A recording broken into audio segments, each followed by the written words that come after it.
नमस्कार दोस्तों, mentor fluent YouTube channel पर Hindi audio book summary Krishna के 200 प्लस चौंकाने वाले सत्य पुस्तक के हिंदी ऑडियो बुक समरी में आपका स्वागत है। एपिसोड 6। क्या गांधारी ने कृष्ण के वंश का नाश होने का श्राप दिया था? महाभारत में इस बात का वर्णन इस प्रकार मिलता है। गांधारी ने कहा, कृष्ण, तुम्हारे सामने धृतराष्ट्र और पांडु के पुत्र आपस में लड़कर भस्म हो गए। तुमने उसकी उपेक्षा कैसे की? तुम शक्तिशाली थे और दोनों पक्षों से अपनी बात मनवा लेने में समर्थ भी थे।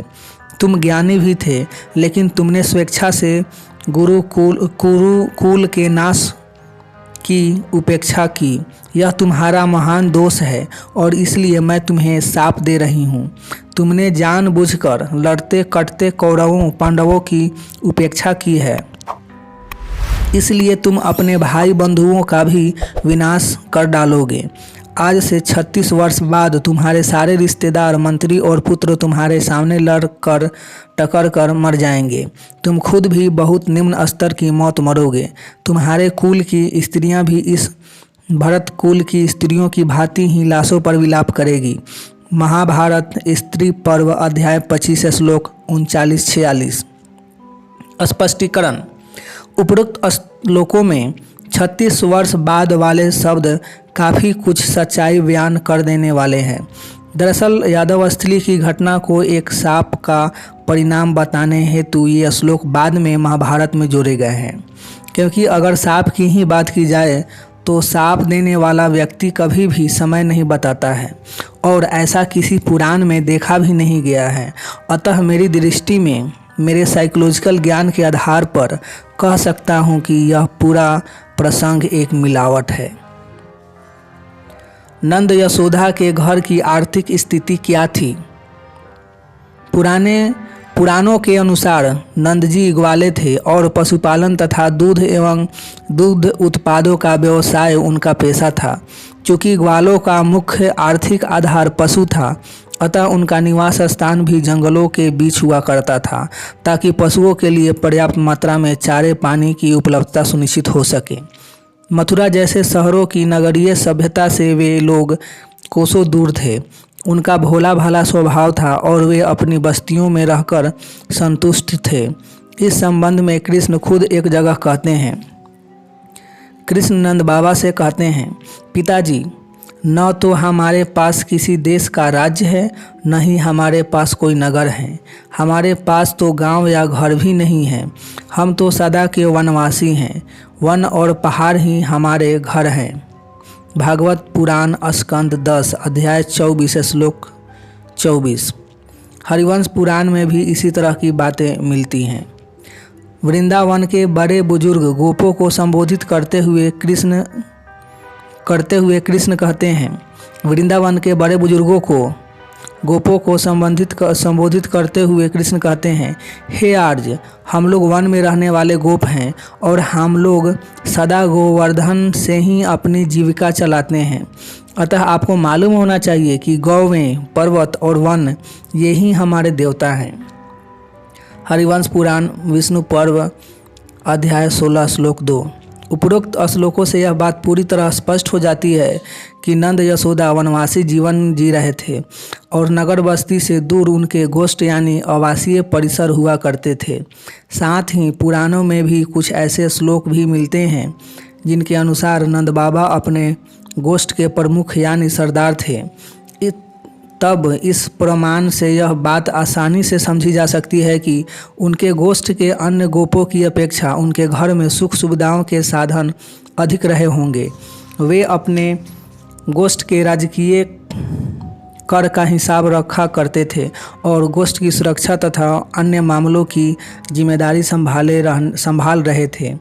इससे जुड़ा एक श्लोक भागवत पुराण में मिलता है।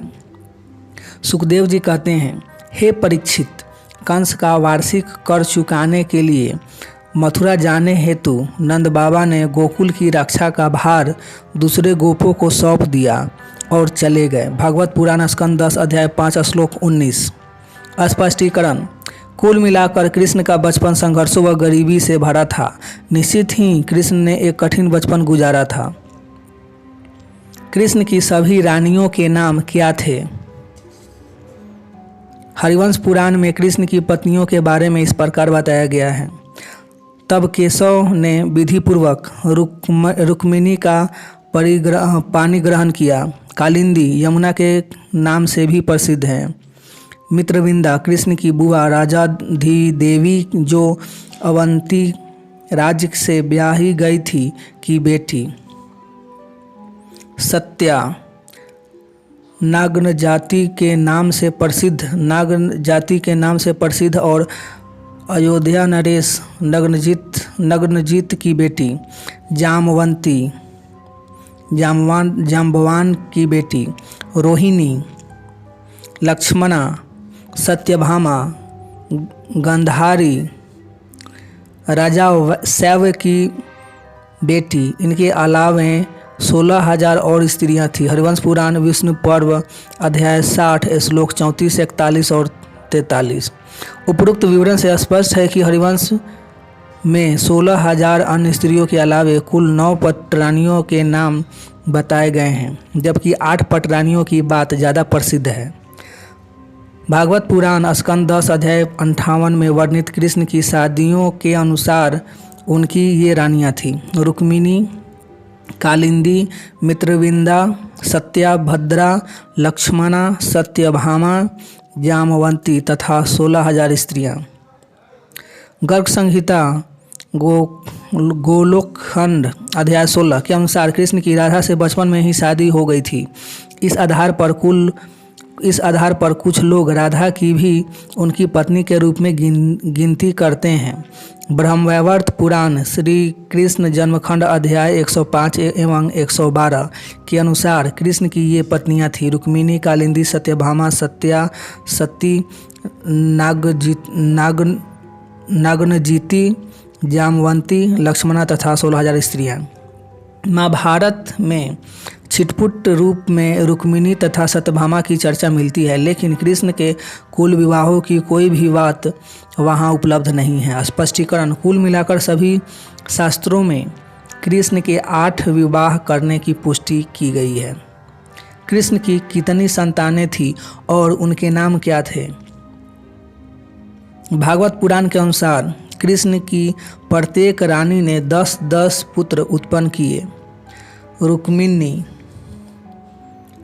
प्रद्युम्न, चारुदेशन, सुदेशन, चारुदेह, सुचारु, चारुगुप्त, भद्रचारु, चारुचंद्र, विचारु और चारु, ये सभी रुक्मिणी के पुत्र थे। उसी तरह सत्यभामा, जामवंती, सत्या, कालिंदी, लक्ष्मणा, मित्रविंदा और भद्रा के भी 10-10 पुत्र थे। भागवत पुराण स्कंद 10 अध्याय 61 श्लोक 7 से 17। हरिवंश पुराण में कृष्ण की संतानों के बारे में जो प्रमाण मिलते हैं उनमें कृष्ण के 14 विवाह तथा उन पत्नियों से उत्पन्न संतानों के नाम बताए गए हैं, जैसे रुक्मिणी, सत्यभामा, जामवंती, सत्या, सुदता, सुभीमा, लक्ष्मणा, कालिंदी, बृहति, श्राव्या, सुदेवा, कौशिकी, सुतसोमा, युधिष्ठिरी। हरिवंश पुराण विष्णु पर्व अध्याय 103 श्लोक 5 से 21। स्पष्टीकरण: उपरोक्त सूची के अनुसार कृष्ण को इन रानियों से कुल 56 पुत्र और 12 पुत्रियां थीं। ब्रह्मवैवर्त पुराण में कृष्ण की हर पत्नी से 10-10 पुत्र और 1-1 पुत्री होने की बात की गई है। अन्य पुराणों में केवल 10 पुत्रों के होने की बात कही गई है।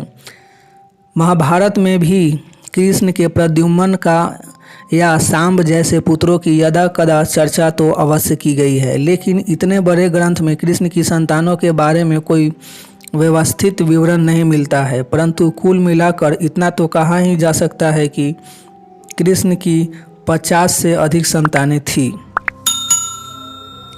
मिलेंगे नेक्स्ट एपिसोड में, तब तक अपना ढेर सारा ख्याल रखें, लाइफ को खूब एंजॉय करें, मस्त रहिए। आपका कीमती समय देने के लिए आपका बहुत बहुत धन्यवाद।